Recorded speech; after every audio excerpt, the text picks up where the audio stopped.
Okay, guys. So this time we're not actually going to do a super game and chill game. This time a super game and chill. We're gonna just talk because you know what? It's nice to talk to your friends. We're gonna call this the hot half hour. That name is actually not chosen at all. I just want to say it out loud. And this is a test recording to see how this sounds real quick. Okay, Ray Chris Cosby, can you be heard from where you are? Just curious. Can I be heard? Yes. Can I not be heard? No. But it can be heard around the world. Oh, that's a nice sentiment, man. It's the power of the internet. Okay, yeah. So the main theme of this track, of course, is going to be Star Wars. But before we get to that, I was just talking to Ray Chris Cosby about why my camera's currently on. I don't know how this is going to go up chronologically because he might beat us to it. But the other day I was actually recording with my nephew, the one that we went to go see Sausage Party. Thank you for introducing him to that. But that said, it's not your fault. It's my fault for not knowing what that movie was going to entail, and then bringing my 12 or 13-year-old nephew to see it. Anyway, though, no, he's older than that. Was years ago. But no. So the other day I was actually helping him do some recording because you know that we don't play Fortnite because we're not freaking children. But no, he wanted to record some Fortnite stuff for his channel. And he honestly, even though he only started about a month ago, I'm not gonna lie, that kid's way past us. We're terrible in comparison. We have 50 plus episodes of stuff on our channel. He has all of 5 episodes of whatever he does, and they're only 4 minutes long, tops maybe. And dude has 100 subscribers. He's got hundreds of views per video. We're lucky to get 15. 15. I mean, people like Fortnite. People like Fortnite, but I said no. He didn't play any Fortnite on the channel. This is the first one. And I'm the one that has the recording software. So he's like Uncle Rob, can you help me record some stuff and maybe get on? Yeah, sure. We'll do a little bit of a collab, and hopefully we spoke it over. And if we can get him on Super Game and Chill for an episode or two, that'd be pretty cool. By the way, that for those of you that don't know, we're talking about Trip the Finesser. Find him on YouTube. We might put a link in the description. He's pretty cool. Trip the Finesser, help him out. But anyway, so yeah. That's why the camera was hooked up because we were recording, and which makes me wonder: should we record our videos with the camera on? We normally just do we appear as our cartoon selves, and I'm completely cool with that. But that's only in the opening intro picture, and then we just play the game throughout. Should we have camera recording as well? I would. Because that's the thing. When we first started, we were wondering how our setup should be, and a lot of us weren't sure if we actually wanted to appear visually during the episodes. And I'm not against that, although I also respect my privacy, so I was cool just doing what we did. The shades help because you are the Shaded Rob. Yes, so, I am the well-known hentai artist Shaded Rob. Exactly. Exactly, you are. So the shades help. So then nobody can see your eyes unless your head is bent, but your head is never bent. Exactly. That's why I have that strong Clark Kent thing going on, which always pissed me off. Clark Kent walks around with regular glasses on, takes them all. Hey, it's Superman, guys. Puts them on. Oh no, it's just Clark Kent. My bad. I have an actual thing on that. Spoilers for the newest, I believe, action comic, or was it Superman comic? One of them. I don't know which one, so you can correct me in the comments. Whatever. So spoilers. Superman actually revealed himself as Clark Kent, so basically they're both one in the same. He did? Now. Yes. When did that happen? I haven't read DC Comics in a while. That happened about 2 weeks ago. Oh. Correct me if I'm wrong. Oh. And basically he revealed to Jimmy first, and then the editor-in-chief Perry White. And Speaking of the editor, I was gonna say editor put up some information on when that happened in the comics, but I don't know if I want to summon the editor for this. I think that please it's better if it's summon the editor. Dagnabbit. Okay, fine, editor. Figure out a little bit of truth to that. Put that on the screen so we can see it right there. All right, cool. Yep. Thank you. Basically, the whole world knows that he's Superman. To me, it just spits in the face of what Superman actually was, but hey, Bendis wants to do what Bendis does. So. Oh, Brian Michael Bendis is on this. Okay. Yes. Because I remember ever since he left Marvel, I heard that he was. I knew that he was picked up by DC, but I haven't heard that much from him. I thought that was all kept on the hush. No, so he's making his moves. Yes. Okay. Superman. Interesting. But yeah, he's not bad, but his choices in aging up John Kent is questionable at best, because he's now in the Legion of Superheroes. Coming up in the next couple of months, Damian is going to be in the Legion of Superheroes too. Damian Wayne, Robin, the fifth Robin? I'm not entirely sure which number. Editor, help me out with that. I am not too sure. Thank you. Thank you.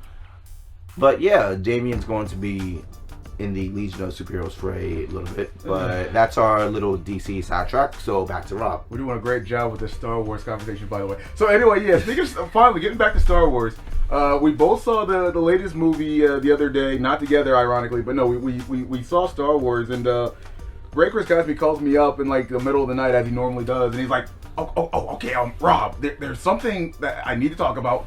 Have you seen Star Wars? What did you think of it? Yeah, I saw Star Wars. It was freaking stupid.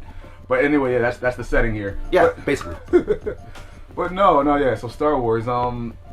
What? I mean, would you say this was a dumpster fire or just kind of lame? What are you saying here?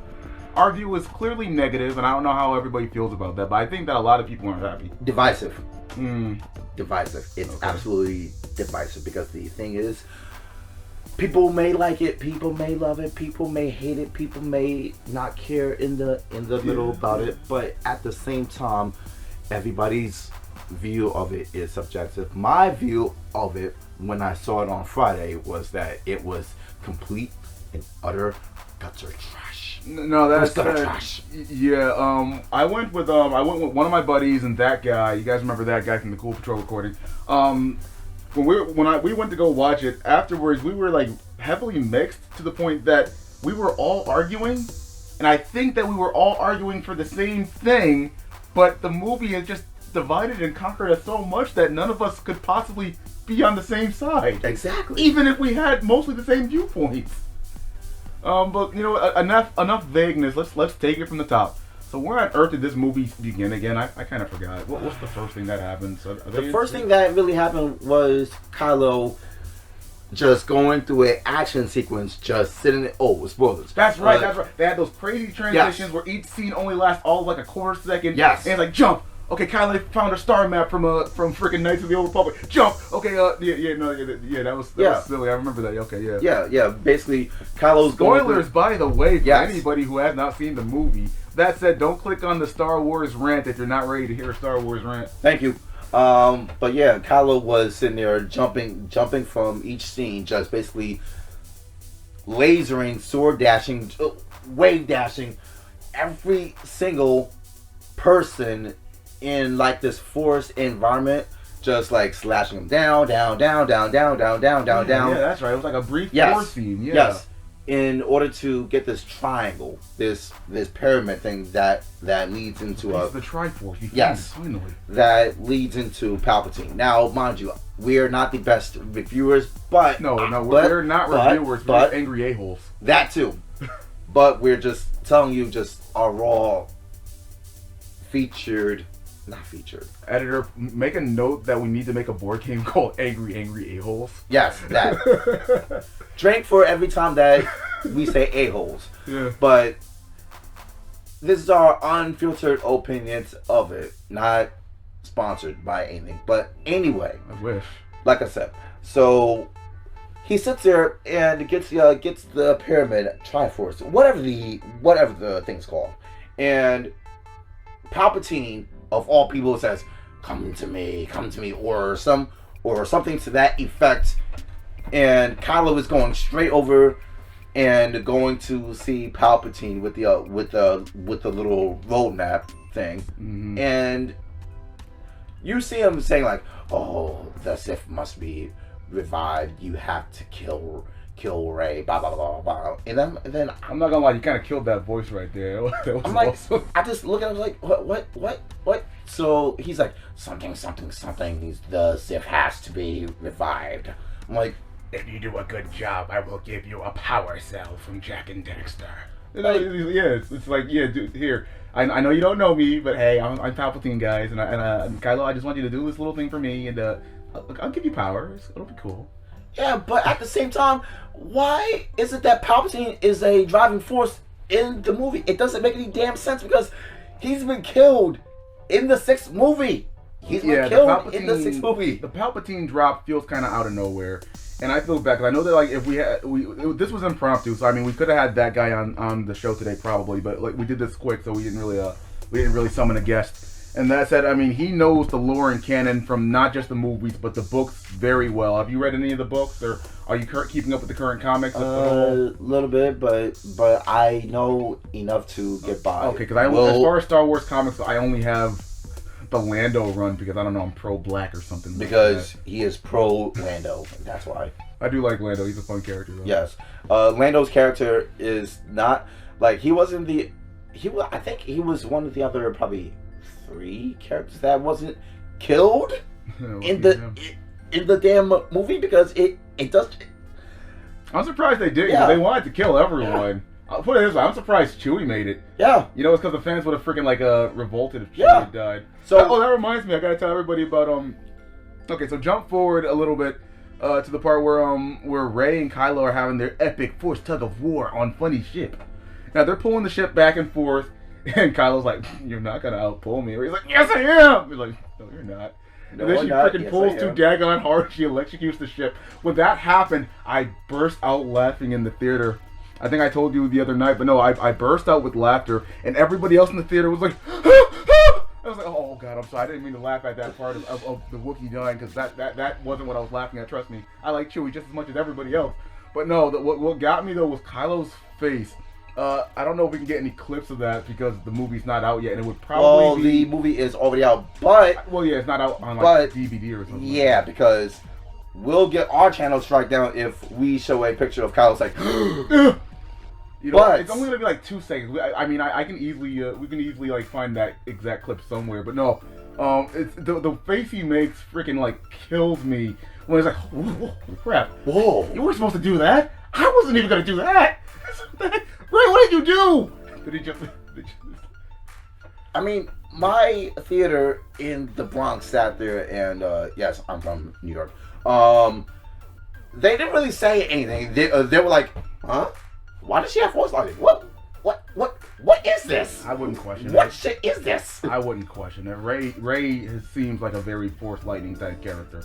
I mean, when I see Ray, I think Force lightning. Well, obviously I think Legend of Korra, but no, I think Force lightning too. Mary Sue is going to Mary Sue. Yeah, and that's I can't say anything about Mary Sue's or Legend of Korra, because I think I brought it up the other day too. Like that angry critic guy ER on YouTube. He definitely said everything about that long before I did, but I don't disagree at all. I don't either. It's just that they wrote her character to where people just don't give a rat's ass. Which is sad. She's not a very compelling character. It just bothers me. Now, get to the. Oh yeah, speaking of that little Force teleport scene type thing. Yeah. There was that scene where they sat there. No, did they set up something for Vader? I think set up Vader in the beginning of the movie. Correct me if I'm wrong. I don't think they set up anything about Vader. They just keep showing keep showing his old helmet, and they're like, and Kyle's like, "Dude, this is my favorite artifact. I'm pretty sure it's real. I got it off eBay." Yeah. This is the real. Yeah, they mentioned that we were going to see Vader, but did they say we were going to see Vader? Yeah, they said the voice for Vader because. They said James. Technically, we did hear James Earl Jones' voice in this movie. Yeah, exactly. That's what I was. What I was wondering, because it was like really, really quick. Mm-hmm. Which I think we heard Sam Jackson's voice for like a few. Yes. If we want to jump into there, Samuel Jackson's voice was heard. We heard Mickey Mouse. We heard Hayden Christensen. Yeah. The other guys. We heard all those fun characters. Obi-Wan and Qui-Gon and and all of them. Well, we heard all of our favorite senseis. But what were we talking about again, though? How much we dislike Rey? It's just because, she's not a very compelling character. She's not. And the thing is that we're never really given a good hint as to what her driving force is. Right, because at the beginning, the most we know was that she doesn't really quite remember who her family is. And everyone knows that at the end of the day, Star Wars is definitely a story about family. And if not family, at least bonds. Which are, to any, socially developing character sees the importance in that. I don't, because I'm shaded Rob and I'm evil, and whenever nobody's here, I'm happy. So whatever. But no, it's a story of bonds, and it's about family and relationships. So Rey not exactly knowing her is probably a genuine question for her that she would want to seek out, and not to mention the vast universe of Star Wars, she has nothing but limitless space to go out and find herself and her family. Right, but at the same time, for the past 3 movies, they've been setting her up for something. But mind you, they had to change directors between 1, 2, and for 7, 8, and 9. So it's not like there's any consistency there. Right. So there was a difference in views for the directors. That's correct. Exactly. Because I think it was Rian Johnson that did the first one, or was it the second one? I don't remember the directors' names that well, and that's a big problem. I know. No, I think the way it went. Editor, correct me if I'm wrong. It might have been JJ first, then Rian Johnson, and then JJ again for the third one. Because basically they jumped little instances. Let's say, for example, Finn was force sensitive. He had a lightsaber battle with Kylo. Yeah, in the first one. Yeah. But never expanded on that in the second movie. The second movie, he was basically more of a background character, because we get freaking Luke Skywalker. Yeah, Mark Hamill back Finn was the B team. Finn was the B team. In Mark Hamill back for at least one movie for the majority, until he was killed for some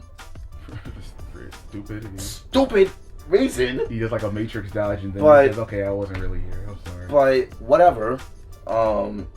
And in the third, we get basically Ben Solo, yes, but Kylo, the Kylo Ben dynamic, the heel face turn. But it ends up that you kill. I don't know. I maybe just a bit disjointed with all of my ranting, but it's just as disjointed as what the 3 movies are in tone, in dialogue, and also in story. You were a little scattered there, not gonna lie, but I'm not gonna lie, that last statement though, you really wrapped it up though. Everything's just disjointed, and it just shows a real lack of direction. Nobody really knows exactly what story we're following, what plot, and the same thing can be said from the characters. I mean, I hate to say it, when I watched the first of the new trilogy, Kylo Ren was easily my least favorite character. He came off as a whiny little baby. I didn't like his character. I was like, how would he even have gotten this daggone high in the ladder, when clearly, I don't know, a character like Hux or something like that was far more competent, which actually made Hux, if anything, possibly my favorite character in the trilogy. I was a huge Hux fan for like the first 2 movies, because I said, you know what, I'm voting for the bad guy here. Why not? Why not Hux? He's worked his way up. He's come from his humble background, crap beginnings, because I know a little bit of his background story. And I'm like, yeah, you know what? This guy, he's dedicated to the cause, and to get where he is at a character by like his age, he must have worked hard at it. Right. But then we get Kylo, who's just whiny, and I just didn't like him. When he like, what was the famous part where he's like ranting out and slashing the computers because he's having his little hissy fit, and the stormtrooper's like, okay, nope, and they walk away. Yeah, that's funny, obviously. But no, it was just a real like showing to me that this character is like kind of lame. Which is weird about the Sith, because they're supposed to give into emotions, but isn't that kind of like the wrong emotion to maybe show? But Kylo's arc was supposed to be like he was a little twerp. He was insufferable in the first movie. Yeah, which is the thing. Which is why it doesn't make sense that I never would have expected that he would have, if anything, the most character development or the biggest change. But that's it. Maybe it was. I mean, obviously it was set up even back then. I mean, Kylo's introduced as a character who was conflicted at heart. He's not really decided whether he wants to go one way or another. He thinks he wants to go one way. Maybe he doesn't. Very similar to, I don't know what, maybe Tien Shinhan back in Dragon Ball. It's like, I want to be a killer. And Roshi's like, no, you don't. And it's like, okay, maybe I don't. It's kind of like really like that. Kylo's like, yeah, I want to be this Sith Lord. His dad's like, I don't know, Ben. I don't know. Okay, fine, we'll get past that.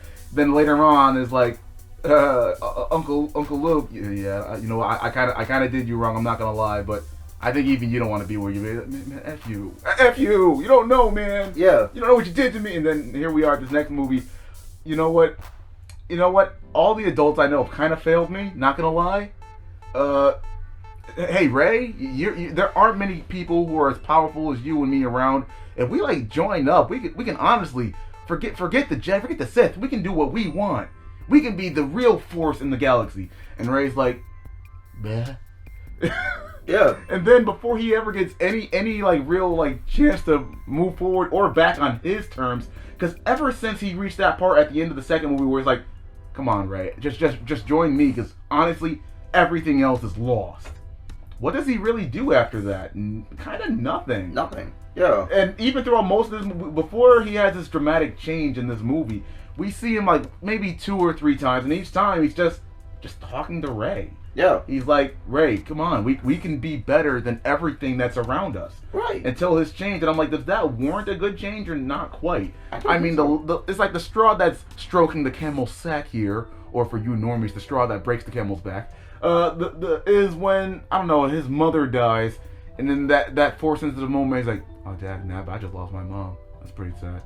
And then Ray's like, sneak attack to this fight that I was certainly winning. But yeah, and then she does the force heal or whatever, and runs away as Ray has been doing all throughout this movie. And then Kylo's like, you know what? I really need to reestablish what I'm doing. I think I need to really like maybe do better. Now that brings up another question. We saw that, I mean, it's not entirely sure that she used the in quotes like video game power force heal or not. I'm not sure, but is it safe to say that when she healed Kylo, she not only healed the lightsaber wound that she totally inflicted, but whatever, and then she also healed the scar on his face? I think that there was a scar on his face because he healed that, because right? The scar was not there at the end of the movie. No, not even after that scene. After he was talking to his father's little force ghost type little really thing. Yeah, he didn't have it. He didn't have that little scar. I think that force scar was healed after Rey did her little voodoo there. Yeah. No, that's pretty cool. Which also points out that maybe that force heal is more powerful than we thought. Because I mean, we know that the force sensitive thing, when he felt his mother die, that totally stunned him. Yeah. But that might not have been the exact change. That might not have triggered the change itself. It definitely was a pin in that balloon of his. But could it possibly have been Rey's force heal that also healed his mentality? I think so. Is that what the movie was pointing at, you think? Which, I mean, it's still wonky, but I'm not sure. And that's why the fact that I'm even not completely against what's going on here is why it's so crazy to me that Kylo, who was the character I liked the least in the new trilogy, is actually the character that I think is possibly the most intriguing, most entertaining, and honestly just most enjoyable to watch, which I didn't see.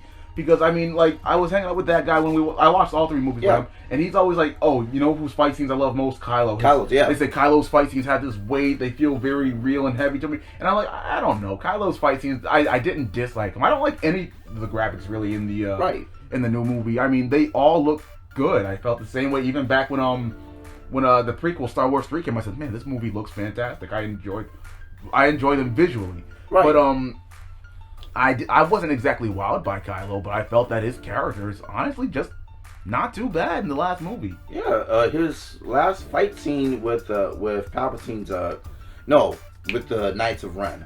With the Knights of Ren wasn't that bad. Because he used a fighting style that was similar to Han. Literally, it was similar to Han, but yes, he was visually different in his martial arts choreography or whatever.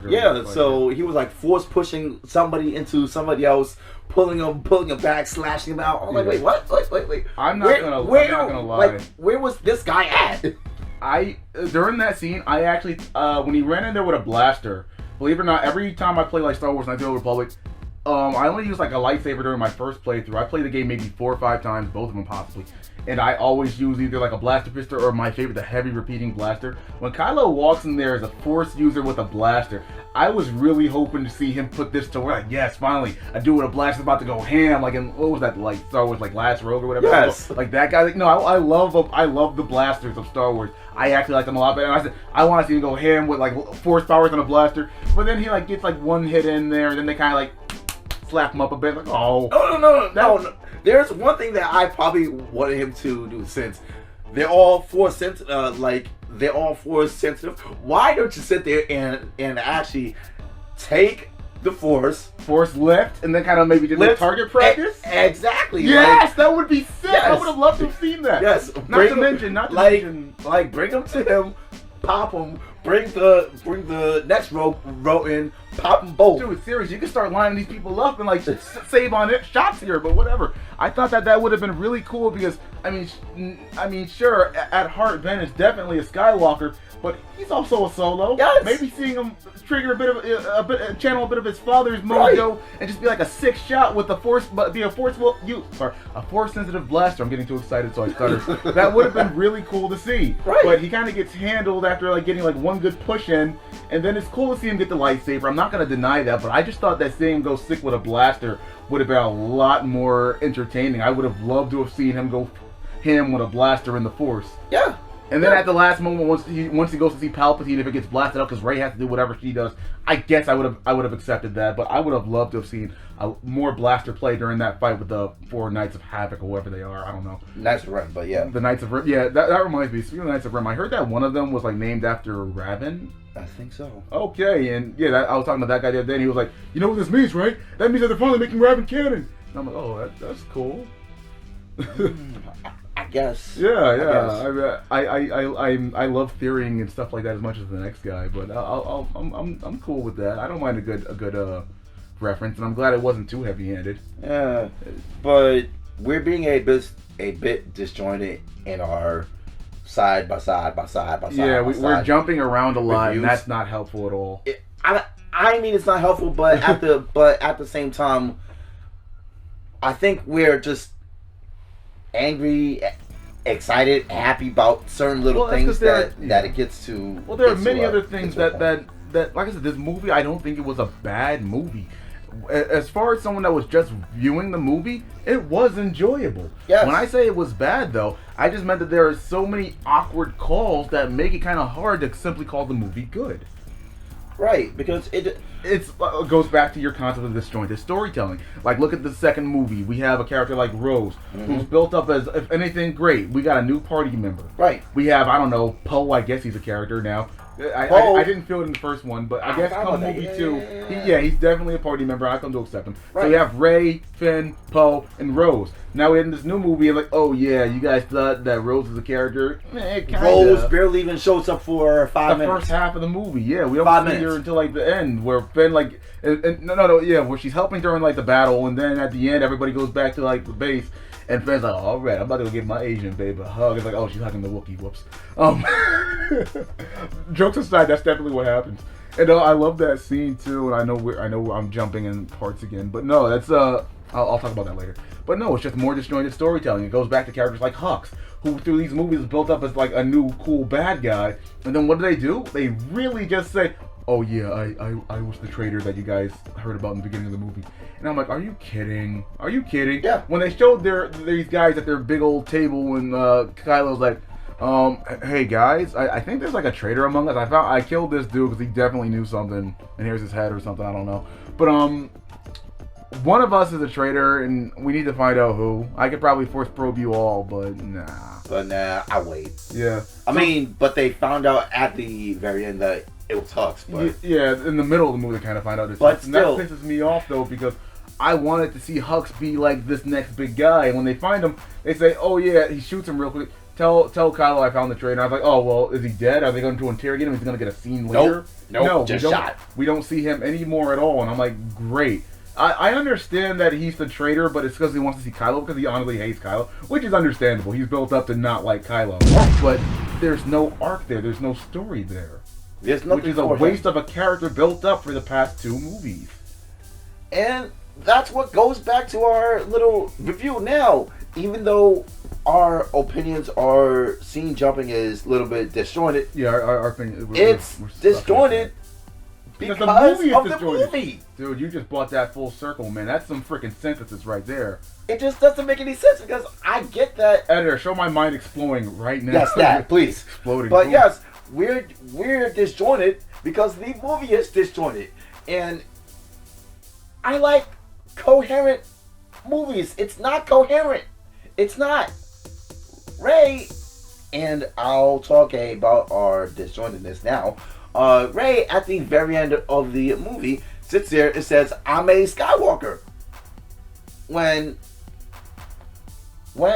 basically she wasn't a Skywalker at all. She was a damn Palpatine. Which is again one of my biggest problems with the movie itself. Because how do you sit there and declare yourself a... How you sit there and have an entire trilogy about a character finding themselves, learning who they are, conquering that, and then claiming a different name instead? It doesn't make sense.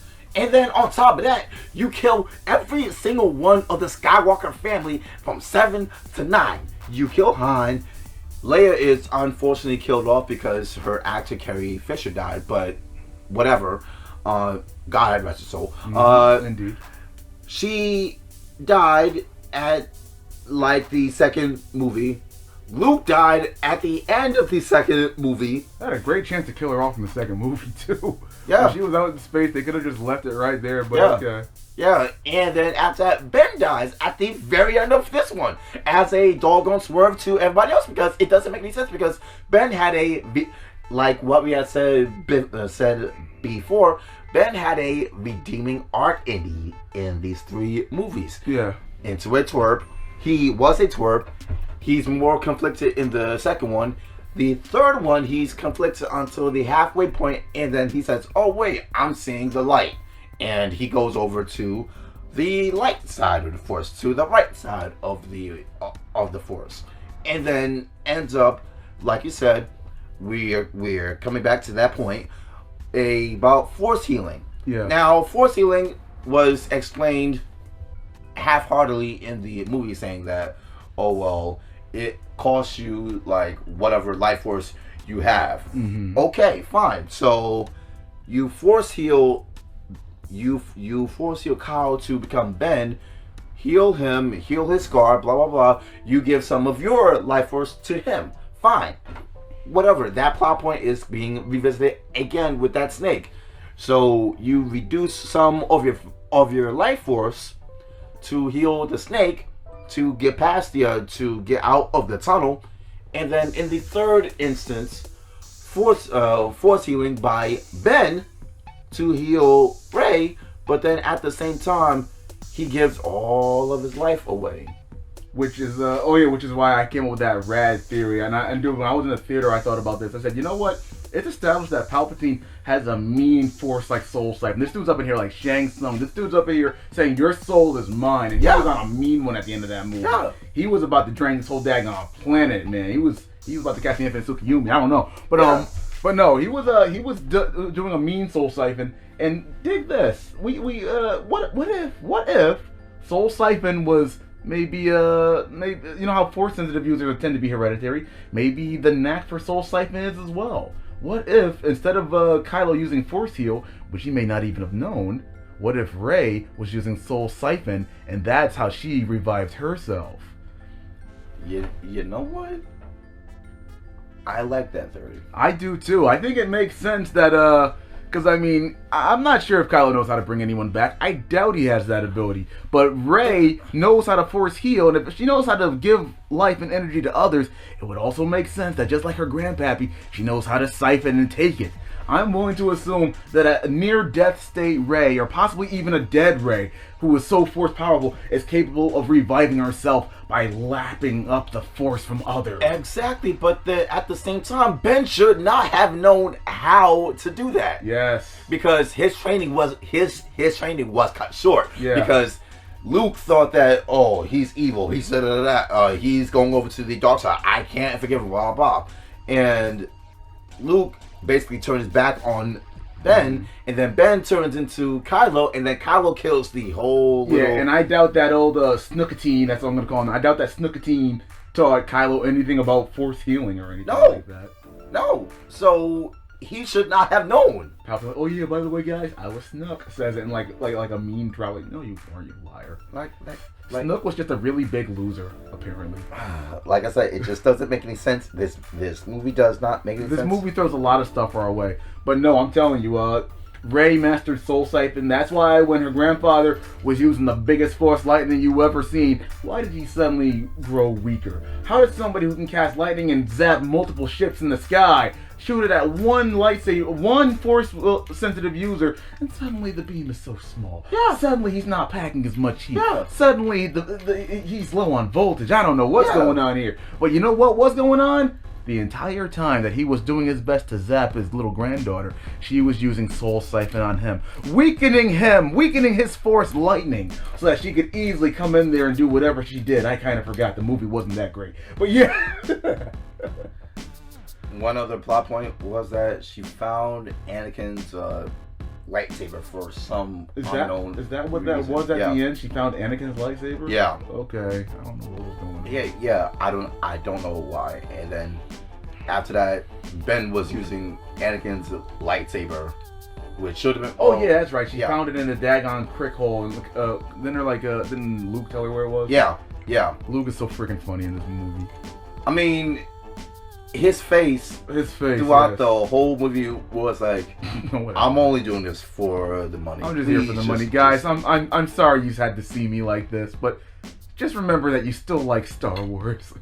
Well, like still like my Star Wars. My Star Wars, just not this Star Wars, when he lifts up the ship, his face is just priceless. I know we shouldn't put up a clip, but editor, I don't know if you can, but if you can find a clip, show Luke lifting the ship real quick. Because his face was like, he's like, yeah, I don't get it either, but here you go, guys. Rey's got to get out there somehow. So anyway, which goes back to Rey again. We know that she's had big problems with herself in this movie. She is constantly fighting her own darkness, and I can't remember if that was really introduced. Yes, was it? It was. It was introduced in the first, and it was explored more in this past movie because basically she fought herself in her own mind as a Sith Lord. Yeah. When she went to the old Death Star, she finds like Dark Rey hiding in there. I like that Dark Rey. Ooh. Dark Rey. No, she finds Dark Rey, and she's like, hey, cool! And they have like a quick little skirmish until she realizes, wait a minute, that's not possible. And then that just ends abruptly. And oh darn it, I hate this. I lost my train of thought. But no, yeah, the Dark Rey thing, it's just that MacGuffin. It just feels like they don't really do anything with that. No. And the thing is that I'm bringing this up, I think, is that she's the focus of the movie. She is the main character, and it feels like that Dark Rey point isn't so much resolved as much as it's just ignored. It was never explored after that. It's ignored. She's like, okay, yeah, I have to beat my darkness. And she's like burning her ship. She's about to burn the lightsaber. She's like, I hate everything about the Force. This is bad. Oh my god. Exactly. Wow. And that's what I mean. If that's the way they want to write her character, whatever. This strong, independent. Then just do it. Yeah. Then just do it. Go all the way, because Luke had to sit there and he had to grab his own lightsaber, which doesn't make any sense because he is a goddamn ghost. Really? He is a fucking. He is a ghost. How can a ghost sit there and grab his own lightsaber? Editor, censor him saying the word ghost. We don't say that here. No, I'm joking. This is a ghost and goblins. But no, yeah, it's like when she talks to Luke and gets a little pep talk from the coach, and everybody knows that in the world of football, there's nothing more high school football anyway. There's nothing more powerful than that halftime speech from the coach mid-game. Yes. Like, all right, you guys got your thumbs up your buttholes, and you're really just enjoying yourselves here. But we need to win this game. And Rey's like, effing right, coach, effing right. So she knows for some reason she peps up, and she like flies off and leaves leaves a little breadcrumb trail for her friends to find, which is honestly where I was going with a lot of this from before, forgetting Dark Rey, because obviously that goes nowhere. She goes to see her grandfather, he's like, yes, that's right, you love your darkness, love it. And she's like, wait a minute, I'm not really settled with my darkness just yet, and you're my granddad? She's like, yes, I'm your grandfather, kill me and take my place. Like, I don't want to kill you, I just met you, I didn't even remember my granddad. So it was like, so you're not going to kill me? I wasn't, I have so many questions, I wasn't planning on it. Why would she? But then, she's not. That's the thing. She's not the bane of her hate.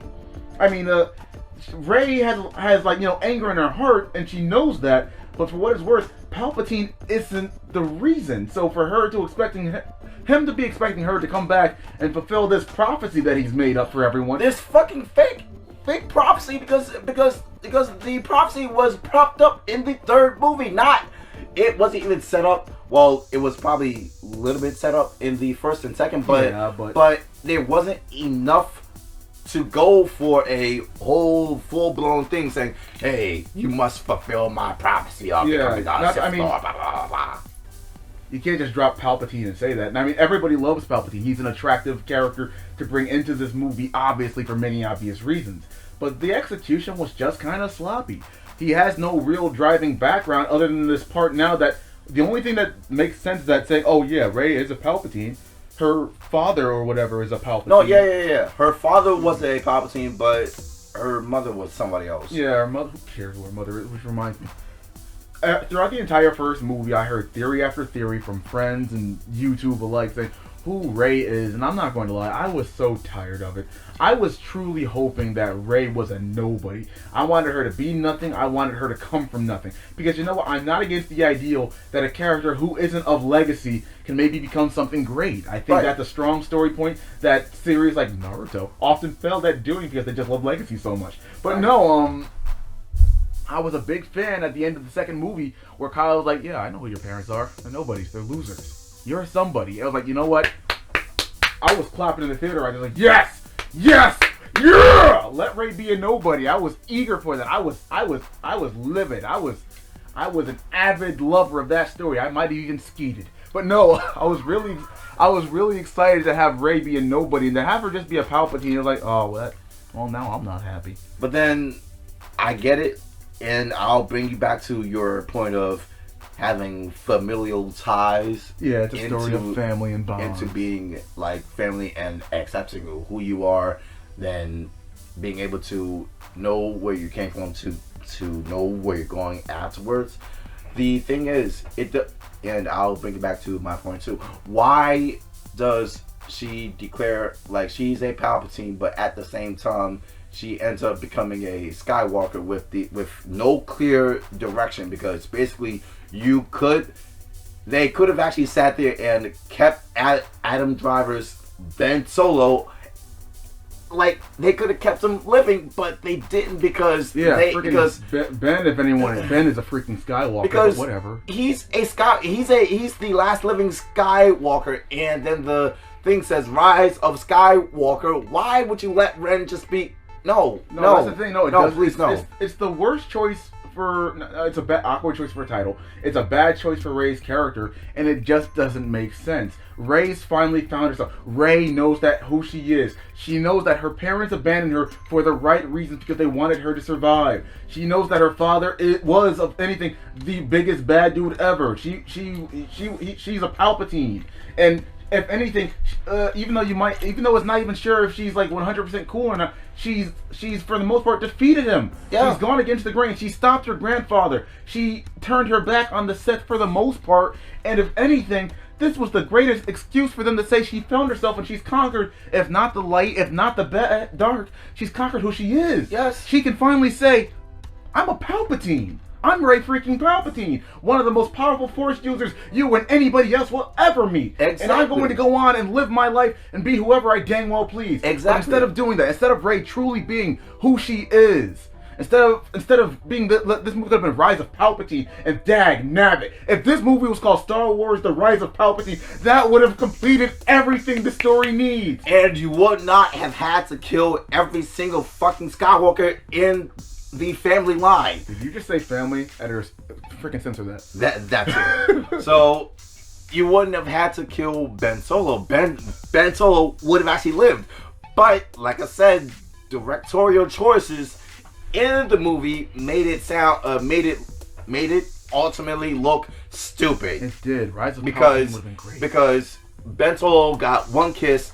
Didn't say anything the latter half when he reclaimed himself as Ben Solo. Mm-hmm.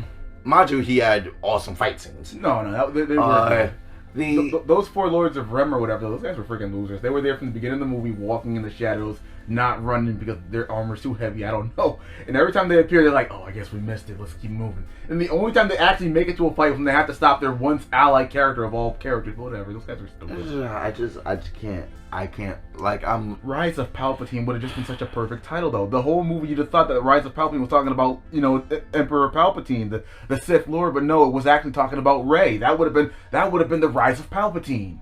It would have been about Rey rising up to meeting the challenge of the Sith, or being who she is, saving everyone. But you know, that said, no, not saving everyone. There's a strong majority, a silent majority in this movie that's gone unspoken for far too long, and that is the Stormtroopers.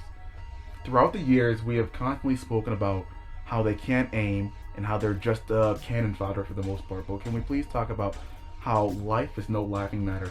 Many Stormtrooper lives were lost in not the trilogy, but all three trilogies. We have lost Stormtrooper after Stormtrooper, and the violence needs to stop. Oh no! Because the second movie, the second prequel movie only had clones. Yeah, okay, fine. But no, we need to stop. Many of these Stormtroopers were children, were captured as children and forced to work into the army. To the fact that this is the only life they know. And what's their reward for being captured, for being partially brainwashed or recorded into the system in such an inhumane way? Death. If you watch the scene where Finn and Poe go to rescue Chewie, they are slaughtering these men left and right, who are doing nothing but working their best, doing their best to do their job as the dominant force in the galaxy. And here they are just being slaughtered. These guys are working up for their families. They're sending money back to their loved ones. And you know what? Honestly, let's face it. They're rebels for a reason. They are the villains of this story. Put it this way. You know what do you call a dominant force in the world? That's probably come on. They're clearly the majority here. And what do you call a rebel?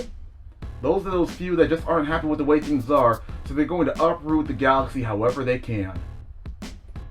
Put it this way, you know who probably has dental packages? You know who's probably like providing health care for your senior citizens? Palpatine.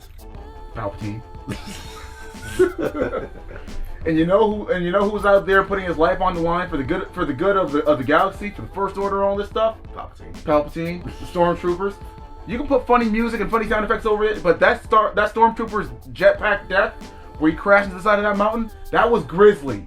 That hurt to watch. That was actually brutal. It was very brutal. It was scary. And put it this way, these guys, they don't even have a real horse in this race. They see these rebels who are trying to change their world upside down. They're trying to destroy everything that the world has established. And put it, these aren't new arguments. I'm not making this crap up. Look at the Death Star. Remember when the Death Star was being rebuilt? Even like Clerk says it back in like the 90s. How many independent contractors do you think they had on that Death Star, working with no horse in the race, no coin tossed into this whole argument on Jedi versus Sith? These guys are just being paid for a simple contracting job. What do the rebels do? They blow that crap up again. Yep. The rebels, they are guerrilla warfare tactic, mindless a-holes, man. I'm telling you, these guys don't care about the life.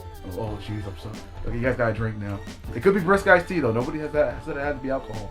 I'm a teetotaler. You guys can be one too. No. It can be non-alcoholic sake.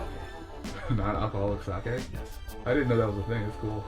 Is sake like a rice wine? What exactly is sake? Okay, yeah. I mean, you know what? We played caffeine a little bit. None of that stuff's going up on the channel yet. But there's like bar trivia every time you like down like 4 shots of whatever. So it's cool to learn the factoids about that, but it's been so long since I actually played it. We need to get back to that, by the way. Yeah. But no, like I said, the Stormtrooper lives matter, and the way they are massacred and slaughtered. Even looking at the last big battle scene in the sky, where they have all these warships and fleets and Juggernaut or whatever they're called. I don't freaking know. And these guys are over there like in the HUD. Those things are huge. Imagine how many people it takes to work a ship like that.